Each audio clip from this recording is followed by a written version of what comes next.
caawa waxaan halkaan isugu nimid inaan odayaashii iyo ciddii ergooyinkii noo yimidna ku sagoontino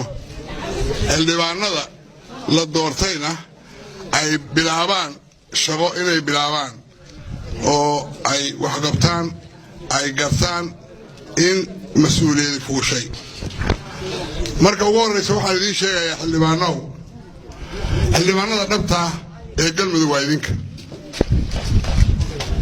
madaxweynaha dhabta ahina waa aniga sidaad ogtihiin adduunka haddaan sharci la isticmaalin wixii ka soo haraa waa fawdana uma baahnin aniga waxaa lay doortay 3 bishii shanaad 2017 maalinta berrito laga bilaabo waxa ay hartay 15 bilood maalintii 15 bari dhammaato waxaan idinka codsanayaa ciddii aad doontaan idinkaa dooranaya ma aha xildhibaano imaanayo kale adinka waqtigiinu waa 4 sano sida dastuurku sheegayo ciddii dastuur khilaaftana ayada u taal waxa la dhoodhoobahayo oo meelaha lagu hayana wax shaqaynaya maaha waxaan rabaa inaan xildhibaanada baraarujiyo odayaasha baraarujiyo dhalinyarada baraarujiyo oo aan ku baraarujiyo in ay yihiin kuwa xaqa iyo dariiqa iyo sharciga ku taagan wixii sharci darraa ninkii samaynaya u taal waana ku qayboobi doonaa insha allahu tacaala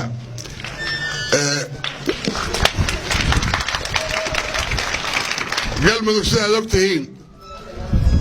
waxaa la aasaasay 2006 maanta waxaa laga joogaa 14 sannadood dadku waxay moodaan magaca inuu hadda dhashay hadda ma dhalan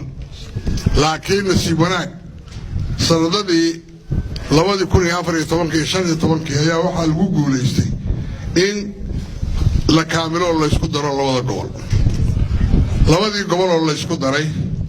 wax badan baa ka soo kordhay wax fiican baa ka soo kordhay aniga madaxweyne iga horeeyay runtii kuma aanu guulaysan inuu galmudug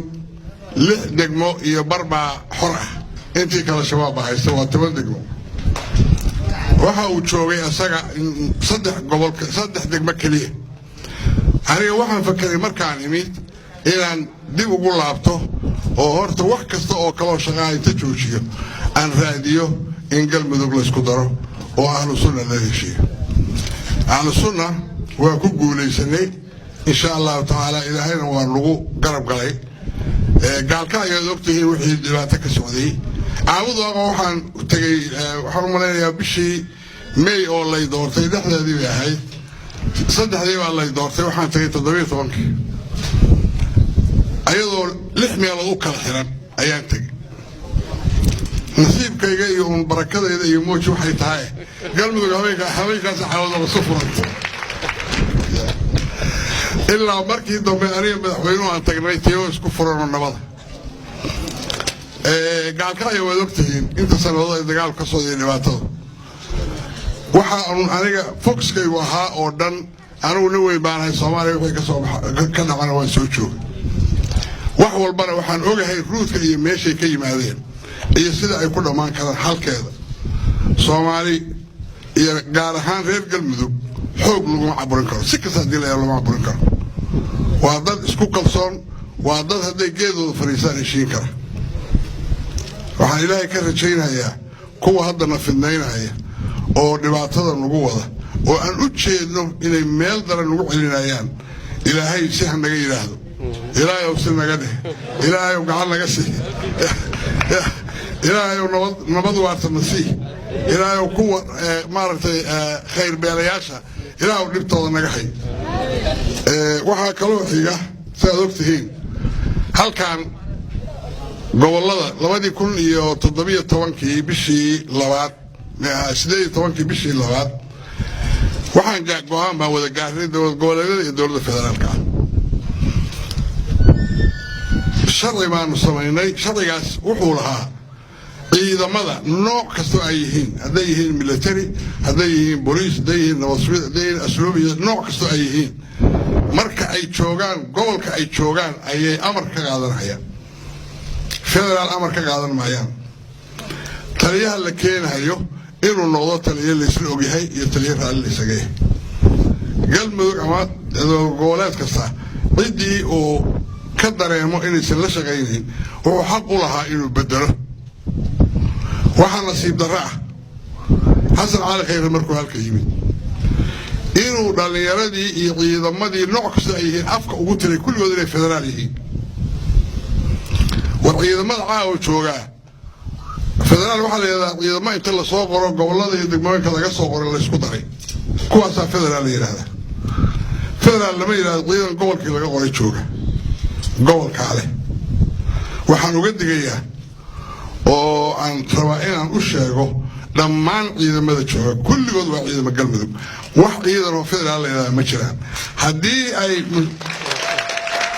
haddii ay mushaar ka qaataan mushaarku waa xaqoodii ma aha in dowladda galmudug waxay ka mid tahay dowladda federaalka ah qayb bay ku leedahay waxay hayso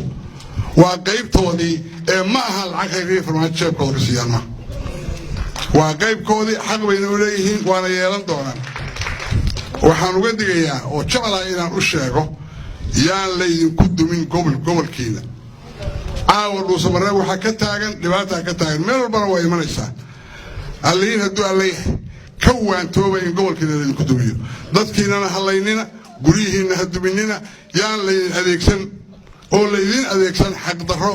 lagula kacahayo galmudug intaas ayaan jeclahay dhammaan ciidamada inaan u sheego ayaga ayaana xaq u leh mushaarkooda xuquuqdooda garaadahooda ayagaa leh ma aha mid dowladda federaalka ay siiso gobolkaas siin kara ayaguna khasab bay ku noqonaysaa inay aqbalaan laakiin haddii gobolkii ayagii laysku diro oo la yidhaahdo gobolku cadow idiin yahay ogaada waxa laydinku dirayaa waa gobolkiina iyo dadkiinii wey waxa laydinku ugaarsanaya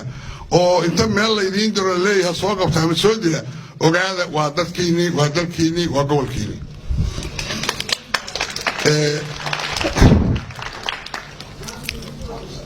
berrita waxaa ka socota doorasho dhuusamareeb sida laleeyahay insha allah waxay noqon doontaa doorashadii cadaado lagu doortay baasto midka la dooranaya waa kii baasto sameeyo cadaado keenay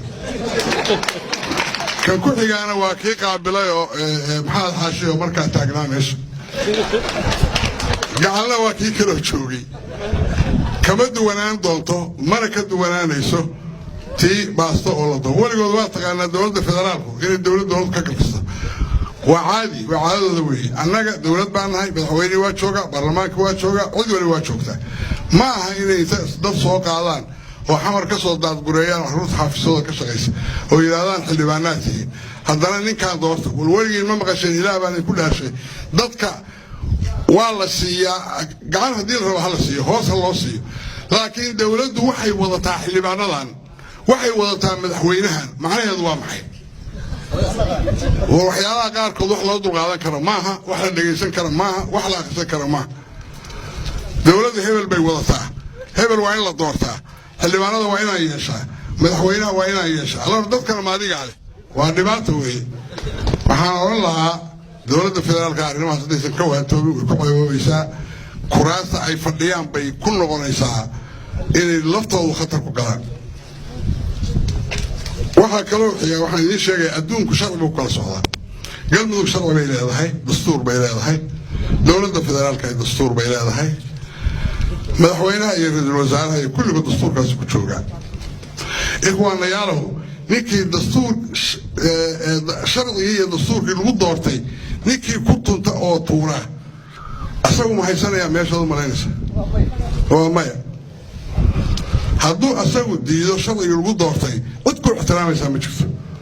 farmaajo madaxweyne maaha ra-iisul wasaare maaha ra-iisul wasaare hadday sharciga diidaan intaasay ku yihiin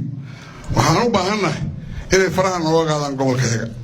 annaga iyo ahlusunna waljamaaca annagaa heshiinay annagaa shalay isku tagnay berrina annagaa isku tagayn odayaasheedii ikhyaarteedii dhallinyaradeedii baarlamaankeedii wasiiradeedii kulli waa joogna annagaa heshiinayna annagaa isku tegayna annagaa wax ayaga samaysanayna allahooda duba leeyahay faraha naga qaaday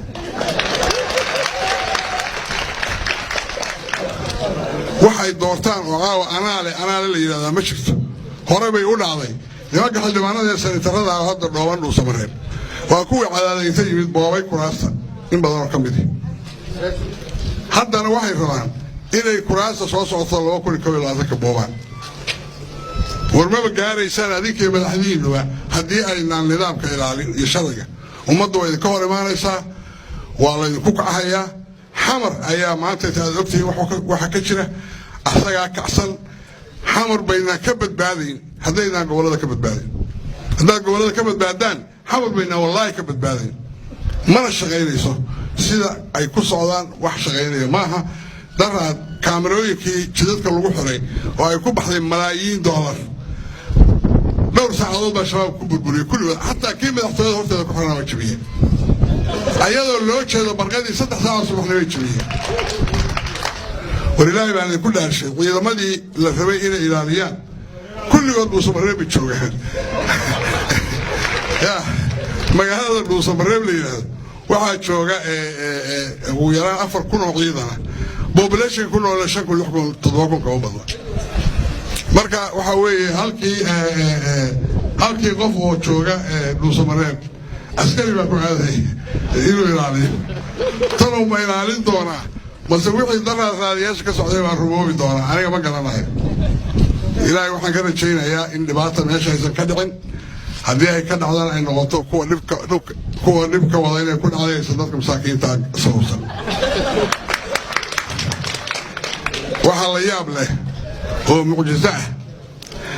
wasiirka arrimaha gudaha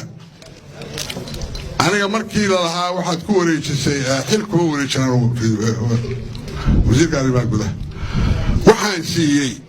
wakaalad magaceeda wax taqaaniin wakaaladda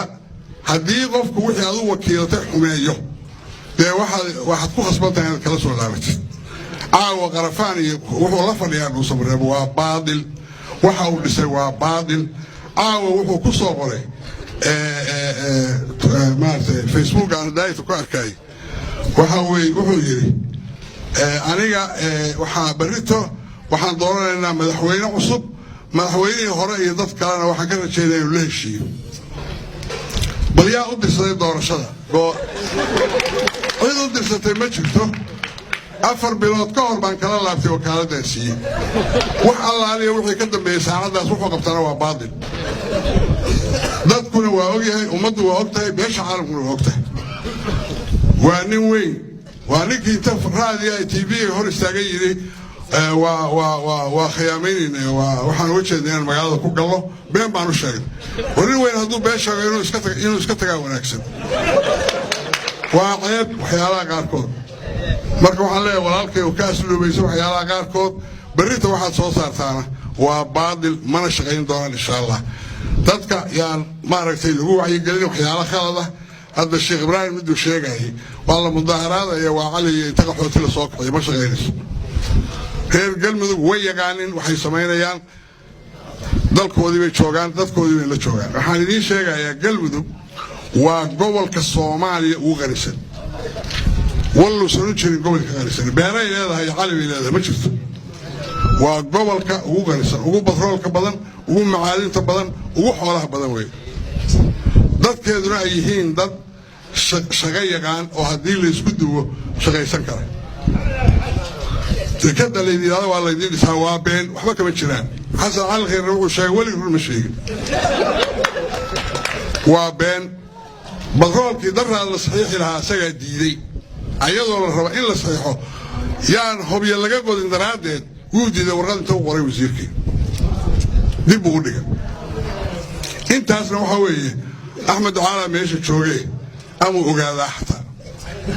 anigu waa ka badiyaa hortiisaan ogaa gadaashiisana waan ogaan doonaa 8 bilood u hartay hadduu dhammaystu nasiib leeyahay walaalkay si hays yeelo inuu dariiqa fiican raaco ayaan u wanaagsan waxaanu dhisaaya iyo waxaana ka tanasulo aad iyo aad baad u mahadsan tihiin